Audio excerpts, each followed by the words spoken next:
မလွယ်တာတွေ့ရင်ပိုခက်တဲ့တခြားဘဝတွေကိုငဲ့ကြည့်ပါဦး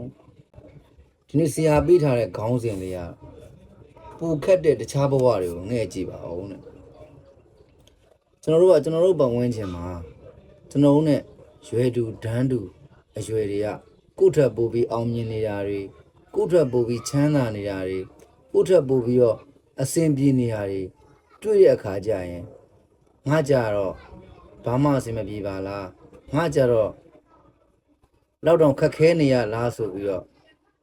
အားငယ်သိငယ်စိတ်တွေတွေးတတ်ပါတယ်အဲ့ဒါမျိုးတွေးမိတဲ့အခါကျရင်တဲ့ကျွန်တော်တို့စိုင်းတီးဆိုင်ရဲ့တခြင်းလေးပေါ့နော်မလွယ်တာတွေ့ရင်ပိုခက်တဲ့တခြားဘဝတွေကိုငဲ့ကြည့်ပါဦးဆိုတဲ့စာသားလေးကိုသွားပြီးတတိယလိုက်ပါတဲ့ကျွန်တော်ဘဝမှာခက်ခဲတဲ့အရာတွေအဲ့လိုမျိုးပေါ့ကိုယ့်အတွက်ကိုယ်နဲ့ရှင်ပြန်လိုက်တော့ကိုယ့်ဘက်ကခက်ခဲနေတဲ့အရာတွေမလွယ်တဲ့အရာတွေတခုဖြစ်နေတယ်ဆိုရင်တဲ့ကျွန်တော်တို့ထက်ပိုပြီးခက်ခဲတဲ့သူတွေကို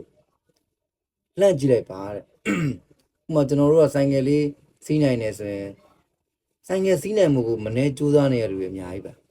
ကျွန်တော်စပိန်စီးနိုင်နေဆိုရင်စပိန်စီးနိုင်မှုကိုမနှဲကြိုးစားနေရလူတွေအများကြီးပါအဲ့လိုပဲကျွန်တော်ဖက်နှက်ကောင်းကောင်းတင်ရင်စီးနိုင်နေဆိုရင်ဖက်နှက်မပါပဲလမ်းလျှောက်နေရသူတွေအများကြီးပါအဲ့လိုမျိုးလေးတွေးပြီးတော့ကိုရောင်ရဲနှစ်သိပ်တွေကိုလိုပါတယ်ဥပမာကျွန်တော်တို့ဖန်ခွက်တစ်ခွက်ထဲမှာရေတဝက်ထည့်ထားတာကိုမိတ်ဆွေရဲ့အမြင်နဲ့စိတ်ပေါ်မှာမူတည်ပါတယ်ကျွန်တော်တို့ကအဲ့ရေတဝက်ကိုမြင်တဲ့အခါမှာ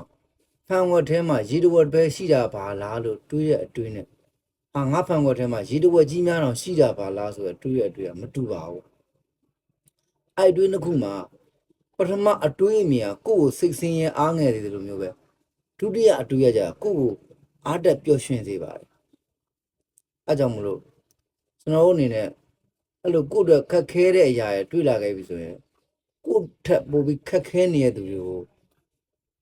လှမ်းပြီးတော့ကိုချင်းစာတတ်ဖို့လိုပါတယ်ဒါပေမဲ့ကျွန်တော်တို့ကရောင်ရဲတင်းနေဆိုတဲ့စကားလိုမျိုးပဲဒါဒီတော့မှမပေါ့ဘူးမကြည့်ရကျွန်တော်တို့ကကိုစူးစမ်းပြီးတော့ရလာတဲ့အရာတွေကိုရောင်ရဲလို့ရောင်ရဲတတ်ဖို့တော့လိုတယ်မှန်တယ်ဒါပါငါတနေ့ကုန်ရှိသမျှအားရင်ကွန်ဆက်အသုံးပြုပြီးတော့လှုပ်ခဲ့တယ်ရတဲ့ပတ်စံဘလောက်လဲ3000 5000တသိန်းအဲ့ဒါကိုချိန်နှက်လိုက်လို့ရတယ်ဒီနေ့အတွက်ကချိန်နှက်တယ်ဒါပေမဲ့ကျွန်တော်တင်းဒီလောက်လေးနဲ့တင်တော်ပြီဆိုပြီးရက်နေလို့တော့မရပါဘူးကျွန်တော်ဒီနေ့3000ဝင်မနေ့က5000ဝင်အောင်ဘယ်လိုလုပ်မလဲ